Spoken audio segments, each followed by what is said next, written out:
Hello नोंथांमोनखौ गिबियावनो आंनि चेनेलसिम गासैखौबो बरायहरग्रोनाय थाबाय। दिनै आं नोंथांमोननिसिम बर'नि मोनसे गोदान फैनो गोनां मुभिनि आपडेट लानानै फैदों। बे फैनो गोनां गोदान मुभिनि मुङानो जाबाय थुलुंगा। दासान्दै थुलुंगा मुभिनि शुटिंआ सोलिगासिनो दं। नोंथांमोना बे मुभिखौ बे बोसोरनि गेजेरावनो नुनो मोनगोन। बे थुलुंगा मुभिया एक्शन ड्रामा आरो रमान्टिक मुभि जागोन। नोंथांमोना बे थुलुंगा मुभिनि लीड रलाव नुनो मोनगोन सिमां चाइनारी आरो प्रियंका लाहारीखौ आरो लोगोसेनो नोंथांमोना मेंडेला आरो सोमावसारखौबो बे फिल्माव नुनो मोनगोन। बे थुलुंगा मुभिखौ एनबी प्रडाक्शना दिहुनदों। बे थुलुंगा फिल्मनि डाइरेक्टरा जाबाय गणेश बर'। स्क्रिप्ट आरो स्ट'रीखौ लिरदों रबिन्द्रआ।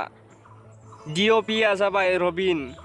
नोंथांमोना बे थुलुंगा मुभिखौ सोर नेनानै दं आरो सोर नायनो हांखुर जानानै दं कमेन्ट बक्सआव खोन्थाहरबानो जाबाय। स' गाइस, आं दा नोंथांमोननो बे थुलुंगा मुभिनि शुटिंनि फट'फोरखौ खोन्थिना होनो सानदों। नोंथांमोना नायलांदो।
नोंथांमोन भिडिअखौ नायनानै मोजां मोनबायब्ला लाइक, कमेन्ट आरो शेयार खालामदो।